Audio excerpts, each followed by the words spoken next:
Your bedroom might be quietly damaging your heart right now. Scientists just discovered that something millions of people do every single night increases their risk of heart attack by nearly 50%. And you're probably doing it too without even realizing it. Stay with me because by the end of this video, you'll know exactly what's putting your heart at risk and how to fix it tonight.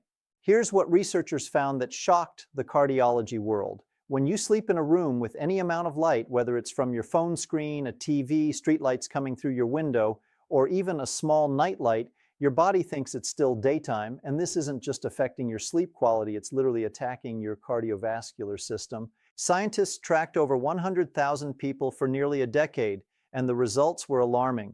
People who slept in the brightest environments had a 56% higher chance of developing heart failure. That's more than half. They were also 47% more likely to have a heart attack. Even moderate light exposure increased heart attack risk by 20%. And here's the terrifying part. This risk existed completely independent of diet, exercise, smoking, or any other factor doctors usually look at. But why does light do this to your heart? When light hits your eyes at night, it activates your brain's stress center, specifically a region called the amygdala. This triggers your sympathetic nervous system, the fight or flight response, which should be resting during sleep. Instead, it stays activated all night long. This constant stress signal causes inflammation throughout your arteries. Your blood pressure never drops the way it's supposed to during sleep. Your heart keeps working overtime. And over months and years, this persistent inflammation creates the perfect environment for cardiovascular disease.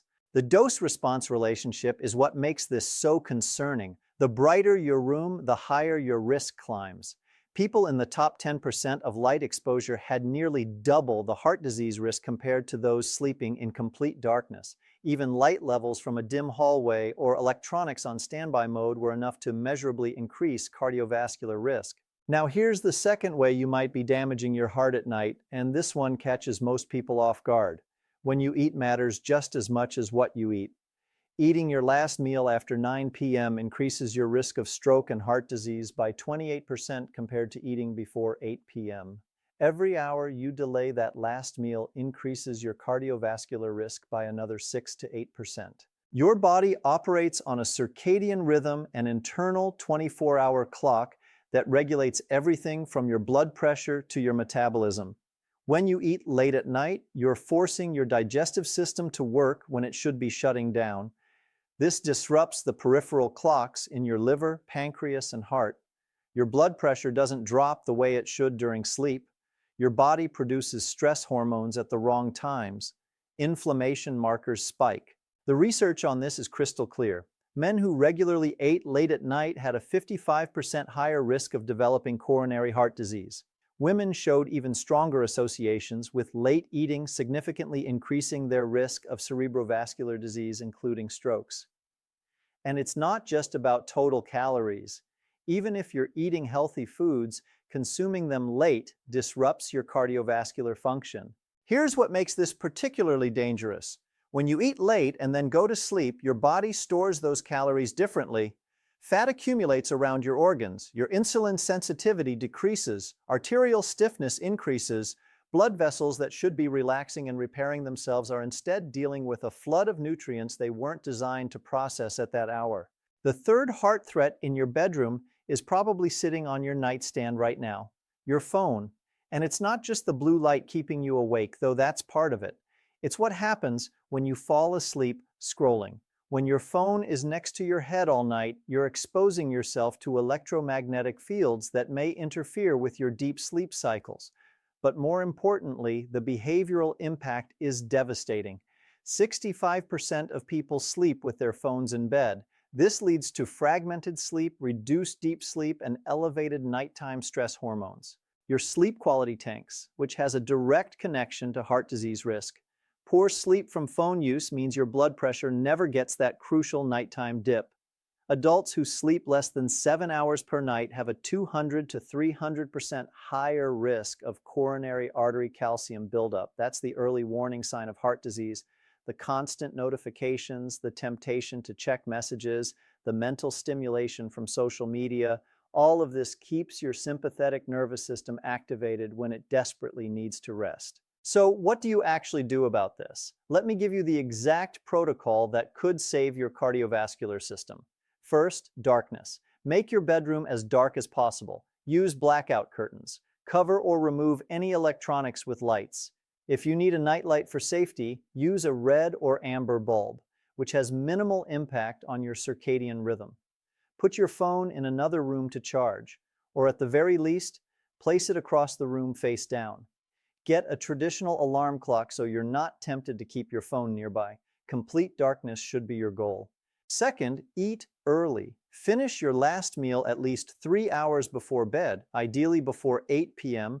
If you must eat something later, keep it very light and avoid heavy proteins or large portions. The longer you can fast overnight, the better. Aim for at least 12 hours between your last meal and your first meal the next day. This gives your cardiovascular system time to repair and reset. Third, establish boundaries with your phone. No screens for at least 1 hour before bed. If you absolutely must use your phone late, enable night mode and keep it at arm's length. Never fall asleep with it in bed. The electromagnetic exposure combined with the psychological stimulation is a double hit to your heart health. Fourth, optimize your sleep timing. Going to bed between 10 and 11 p.m. appears to be optimal for cardiovascular health. Earlier or later, bedtimes both showed increased heart disease risk. Your body's circadian rhythm is designed to sync with natural light cycles, and this window aligns best with that biological programming. What's remarkable about all of this is how modifiable these risks are. You don't need medication. You don't need expensive equipment. You just need to change a few nighttime habits. These are called lifestyle interventions, and for cardiovascular disease, they're incredibly powerful. Think about it this way. Your heart beats about 100,000 times every single day. During sleep, it finally gets a chance to lower its workload, reduce blood pressure, and repair damage. But if you're sleeping in light, eating late, and keeping your phone nearby, you're robbing your heart of that recovery time. Night after night, this damage accumulates, and then one day it shows up as heart disease. The good news is that starting tonight, you can begin reversing this damage. Your cardiovascular system is resilient. Give it the conditions it needs to heal, and it will. Your bedroom should be a healing sanctuary, not a heart disease factory. 3 simple changes: complete darkness, early meals, and phones out of reach. Make these adjustments tonight. Your heart will thank you for decades to come.